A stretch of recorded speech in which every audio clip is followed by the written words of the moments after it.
Hi everybody, this is Nikki Jameson here, and I'm back to show you some more painterly exploration in another program called Rebelle Pro. Actually, this is Rebelle 5 Pro, and in the previous video I've shown you brushes, exploring some brushes in Corel Painter, but this is a different program that I also use, or I should say I haven't used it as much. And the reason that I want to show you these brushes, or in this program, is because of the watercolor brushes. So Corel Painter has watercolor brushes. It has every brush you can possibly imagine, but Rebelle Painter has, or Rebelle Pro rather, has watercolor brushes, and so far I haven't seen watercolor brushes that actually match or come anywhere close to how watercolor is reproduced in this particular program. So I thought it would be interesting to show you how these brushes work, or really explore some of these brushes, because I have not used these brushes as much as in my other programs, and so I just thought it would be good in this series of exploring different brushes and what they can do to just explore some of them without really having an agenda of painting anything other than something really abstract. So what I've been doing here is that I've actually paused diffusion on this particular brush. This brush is from the watercolor brushes in Rebelle 5 Pro, and right now I have it at size 53. I've got the opacity at 81 and the water fairly high at 80. So you can see how you can control the attributes of the brushes. I've also got it on paint and blend. If I put it on paint and mix, it will paint, and if I put back on the pause diffusion, you'll see it will start diffusing. So I paused the diffusion a little bit there. I'm actually going to increase the edge dark a little bit just for the purposes of this video.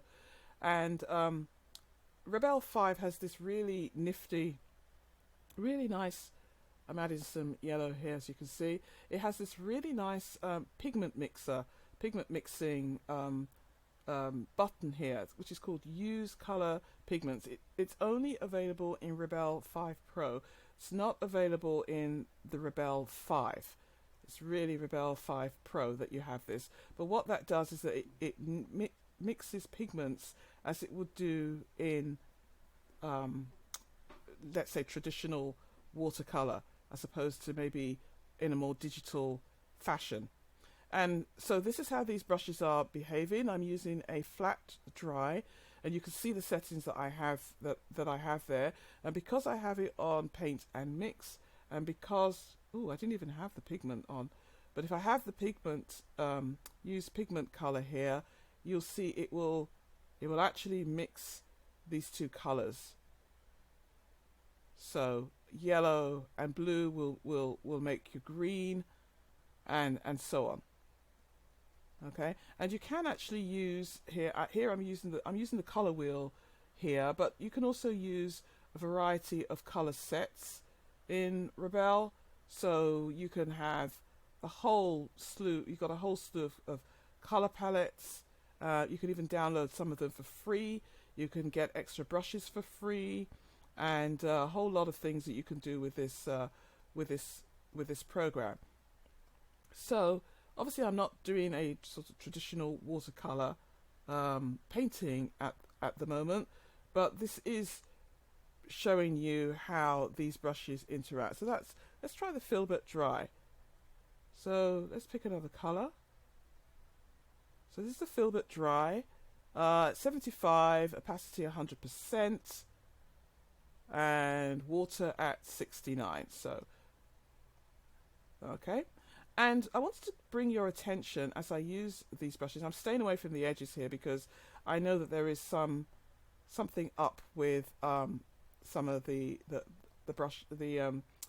activity of Rebelle at the edges, but there is a fix for it. So as I'm putting this here, I make sure I've got my pigment on.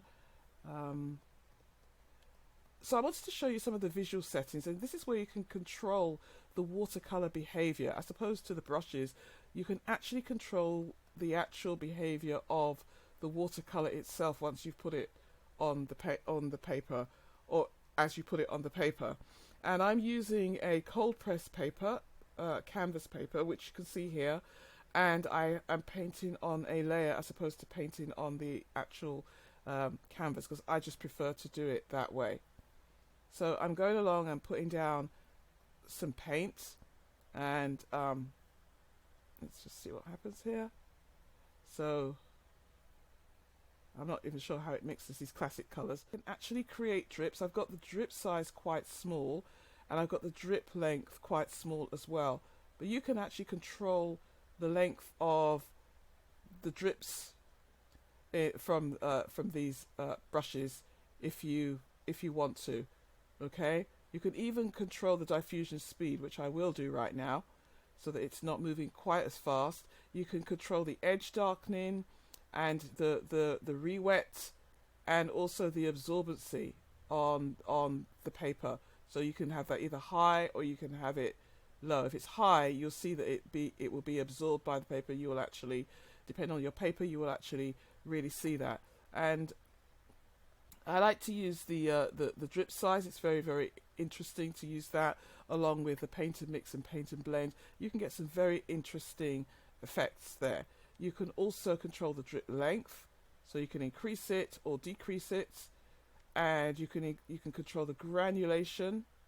Okay, you've got 3 settings for the granulation, and obviously the density of the paint you put down there as well. Okay, so let's proceed with just picking some colours and see how these brushes work. So now I'm going to pick a bristle brush. It has a smaller size.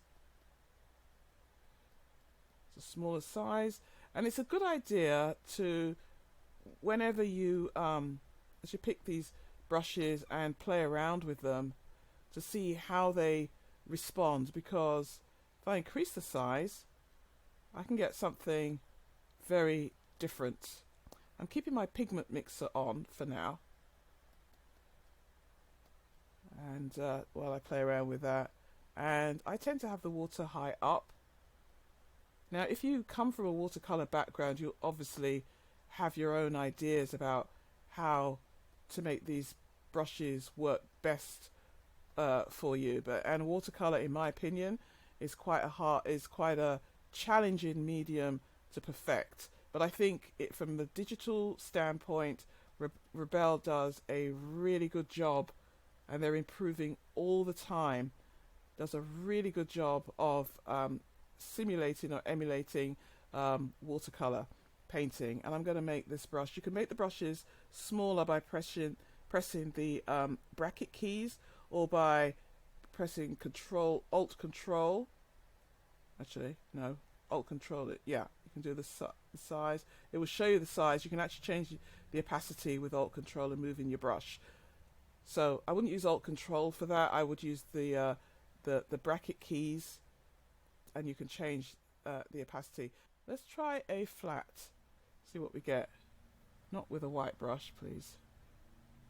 Okay. So this is a flat 2. Okay. So because I've slowed down the diffusion here, it's not diffusing as quickly, and that means that you can control it. You can control the water flow a little bit. And you can see all these brushes have different characters. Some of them, see, this one is being more absorbent here. Let's go to the flat dry, see what we get. Let's choose another color. I'm trying to choose the colors that show up a little bit more. So most of the time you'd be painting a shape, so you probably wouldn't necessarily get these these drips like this. But as I say, this is really just a demonstration of the brush strokes, not really painting a picture. Filbert Dry is with opacity of 100, water at 69. This is very interesting brush, and if I increase the diffusion speed, what will happen? Just to play around, it will probably diffuse even quicker. Yeah, there we go. So if I do that, and if I put it on Paint and Blend, if I set it on Paint and Blend, it will start, I can blend some of these colors. So I can blend some of the strokes. So really, the brushes have their own, they do have their own character. Okay, and as soon as you change anything here, you have to note that that will have an impact on the brushes. So you can change that at any time, depending on what you want to do. If you tend to just take your brushes and paint, you might not actually explore some of these settings. So let's try Bristle.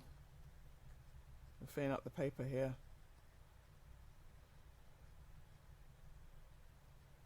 So, as I said, I'm not painting in a shape, so that's why I'm just really free-forming here. But even there, you can still see that it holds, where it's dripped, it holds the drips there as well. It's just pretty nice. It's almost a 3D quality. And I'm going to look at the wash round. I always do check the settings here. Reset brush. It's a good idea to reset the brushes because you might have changed them and want to change them back. So this one has low water in its default. Okay. So you could just go on, you can add another layer and paint on top of that. And as we add in the paint and it's blended it, you can see that these brushes are adding more depth and character to the paint. This is a round 2. So the brushes do certain things, and then you can change their attributes and tweak them. And you can also make your own brushes, by the way. Okay, so this is I think a very short intro to the watercolor brushes in Rebelle Painter, Rebelle 5 Pro Painter. Thank you for watching, and I will see you in the next video perhaps.